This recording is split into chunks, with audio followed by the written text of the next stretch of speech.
নমস্কার, আপনারা দেখছেন সময় কলকাতা। খেলা হবে নিয়ে আমি পৃথা রয়েছি আপনাদের সঙ্গে। এখন চোখ রাখবো খেলার খবরে। চোট, ফর্মে না থাকা এবং আর্থিক সংকট সব বাধা পেরিয়ে কোরিয়া মাস্টার্সে কেরিয়ারের প্রথম বিডব্লিউএফ ওয়ার্ল্ড ট্যুর খেতাব জিতলেন ভারতের অস্মিতা চালিহা। 2024 সালের আগস্টে হাঁটুতে গুরুতর চোট পেয়ে প্রায় 8 মাস ব্যাডমিন্টন কোর্টের বাইরে ছিলেন এই ভারতীয় শাটলার। অস্ত্রোপচারের পর বিশ্ব র্যাঙ্কিং 200-র বাইরে চলে যাওয়ার পাশাপাশি হারিয়েছিলেন স্পন্সরশিপও।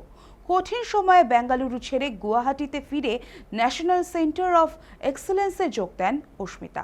শুধু ফিটনেস নয়, মানসিক শক্তি ও খেলার ধরনেও বদল আনেন তিনি। ধৈর্য ধরে সঠিক মুহূর্তে সঠিক আক্রমণ করাই হয়ে ওঠে তার কাছে একটা বড় কৌশল। প্রত্যাবর্তনের পর মালয়েশিয়া সুপারে 500-র কোয়ার্টার ফাইনাল ও ম্যাকাও ওপেনের সেমিফাইনালে পৌঁছন তিনি। এরপর কোরিয়া মাস্টার্সে খেতাব জিতে দীর্ঘ লড়াইয়ের পর পেলেন কাঙ্ক্ষিত স্বস্তি। ফাইনালের পর অস্মিতা জানান, 8 মাসের চোট, আর্থিক লড়াই ও স্পন্সর হারানোর কষ্টের পর এই জয় তার কাছে বিশেষ। তবে স্বস্তি এখন বদলে গিয়েছে আরও জেতার খিদেতে। বাবা, মা ও কোচ পার্ককে কৃতিত্ব দিয়ে আরও বড় সাফল্যের লক্ষ্যে এগোতে চান অস্মিতা।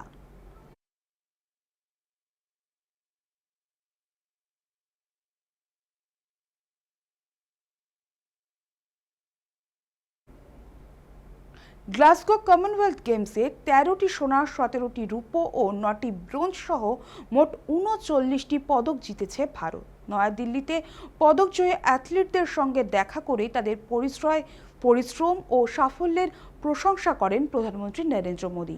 ক্রীড়াক্ষেত্রে তরুণদের উৎসাহিত করতে খেলাধুলোর সংস্কৃতি গড়ে তোলার উপরেও জোর দেন তিনি। অ্যাথলিটদের সঙ্গে কথোপকথনে মোদী বলেন, "जो खेलेगा वो खिलेगा", অর্থাৎ যে খেলবে সেই এগিয়ে যাবে।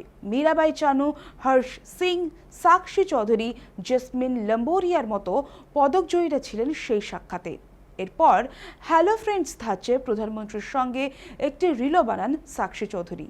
সেখানে প্রধানমন্ত্রীর নতুন প্রজন্মকে খেলাধুলোয় উৎসাহিত করার বার্তা দেন। এর আগে ফ্রেন্ডস সম্বোধনে তার ভিডিও সমাজ মাধ্যমে জনপ্রিয় হয়েছিল। এবার খেলাধুলোর মঞ্চেও সেই একই কায়দায় বার্তা দিলেন মোদী।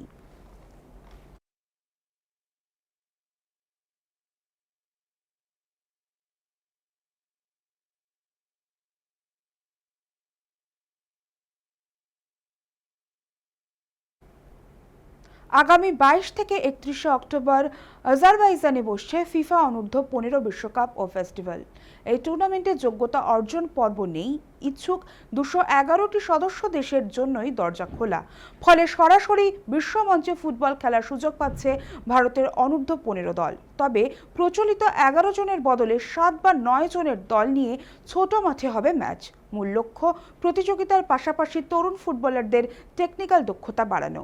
এখনও অংশগ্রহণকারী দেশের তালিকা, ম্যাচ সূচি প্রকাশ করেনি ফিফা। ভারতের সামনে তাই দ্রুত কোচ নিয়োগ, দল বাছাই ও নতুন ফরম্যাটের প্রস্তুতির বড় চ্যালেঞ্জ। ট্রফির থেকেও আন্তর্জাতিক মঞ্চের অভিজ্ঞতায় এই টুর্নামেন্টে ভারতের বড় প্রাপ্তি হতে চলেছে।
ইউক্রেনে হামলার পর ফুটবল থেকে রাশিয়াকে নির্বাসিত করেছিল ফিফা, কিন্তু এখনও ভোটাধিকার রয়েছে তাদের।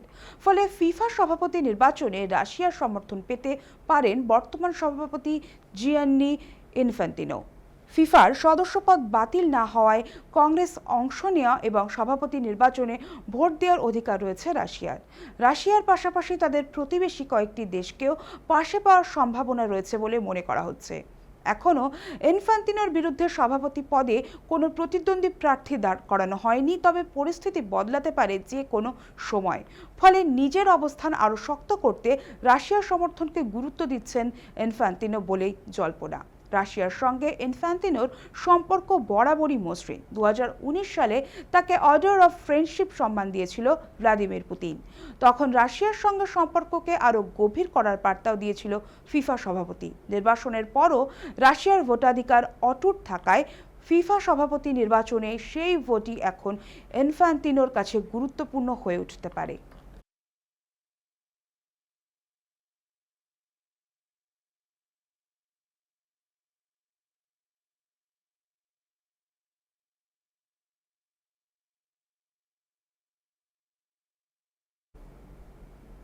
দুবছর পর ফের ভারতীয় টেস্ট দলে ডাক পেলেন সরফরাজ খান।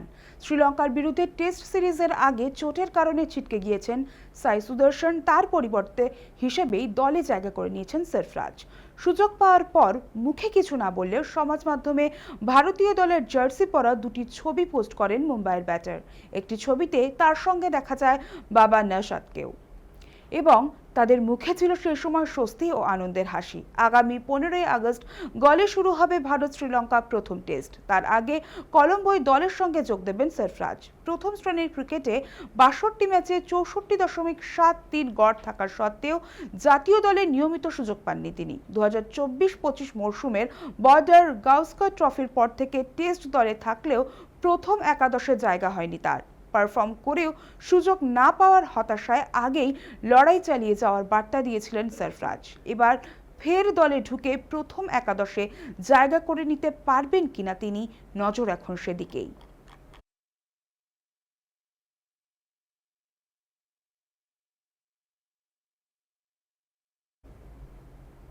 খেলা হবে এখনকার মতো এই পর্যন্তই। খেলার অন্য সমস্ত খবর পেতে চোখ রাখুন সময় কলকাতায়। সময় বলবে সময়ের কথা।